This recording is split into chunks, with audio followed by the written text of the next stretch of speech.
Saya Aini Rias Pratiwi, NIM 71, ingin menjelaskan tentang faktor-faktor pendorong kemandirian pada anak jalanan.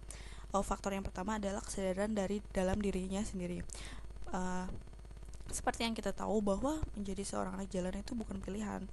Beberapa faktor pendukung membuat dia turun ke jalan, seperti mungkin faktor ekonomi, bapak ibunya tidak bekerja, atau mungkin kurangnya perhatian, dia putus sekolah, atau faktor-faktor yang lain, atau memang dia tercukupi nih kehidupannya layak sebenarnya, cuma dia uh, karena dia masa-masa remaja, dia ingin mencari jati dirinya sendiri, maka dia turun ke jalan. Dia merasa di jalan dia banyak teman, dia dapat menghasilkan uang mungkin dengan cara-cara dia mengamen. Nah, ini harus menjadi faktor yang pertama, yaitu faktor kesadaran dari dalam dirinya sendiri, bagaimana dia akan merubah kehidupannya dengan layak, dan bagaimana dia dapat mengakses pendidikan. Yang faktor kedua adalah memutus rantai kemiskinan. Seperti yang kita tahu, beberapa kasus atau mungkin banyak kasus dari anak jalanan ini adalah faktor kemiskinan, faktor ekonomi, di mana kedua orang tuanya kadang mungkin berpenghasilan minim, sedangkan anak-anaknya mungkin banyak, dan si anak jalanan ini tidak mendapatkan perhatian dengan khusus dari kedua orang tuanya. Terus faktor yang ketiga adalah faktor kemandirian intelektual. Kemandirian intelektual sendiri merupakan kemandirian yang dimiliki oleh manusia yang memiliki mental, kemauan keras, sifat jujur, bertanggung jawab, dan bermoral tinggi untuk mencapai tujuan dan kebutuhan hidupnya. Nah, bagaimana sih seorang anak jalanan ini mempunyai kemandirian intelektual? Bagaimana dia mampu berpikir dan bertindak, dan dia tidak tergantung orang lain. Maka dia itu seorang anak jalanan tuh harus mempunyai kemandirian intelektual anak jalanan. Dari mana? Dari mungkin dia dapat ikut bersekolah, mungkin kayak ada sekolah-sekolah khusus untuk anak-anak jalanan dan pengamen di pinggir jalan, biar bisa diselenggarakan mungkin. Saya Uswatun Hasanah, NIM 58. Di sini saya akan menjelaskan terkait dengan peran pekerja sosial bagi anak jalanan.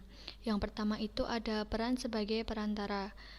Di sini pekerja sosial bertindak di antara klien atau penerima pelayanan dengan sistem sumber berupa bantuan materi dan non-materi tentang pelayanan yang ada di badan atau lembaga atau panti sosial.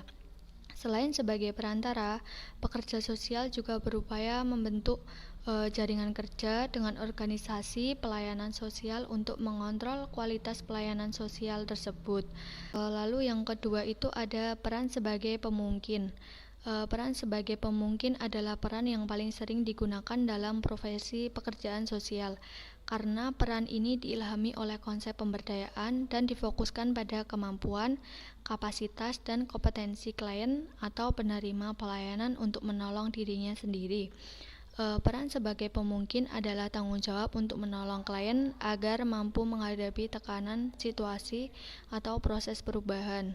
Oleh sebab itu, klien atau penerima pelayanan melakukan sesuatu dengan kemampuan yang dimilikinya dan bertanggung jawab terhadap perubahan yang terjadi pada diri dan lingkungannya.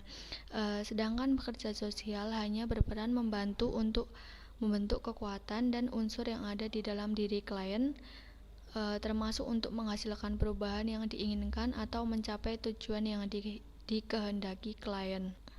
Yang ketiga ada peran sebagai mediator. Peran sebagai mediator akan menggunakan teknik-teknik tertentu yang disesuaikan dengan nilai-nilai yang ada.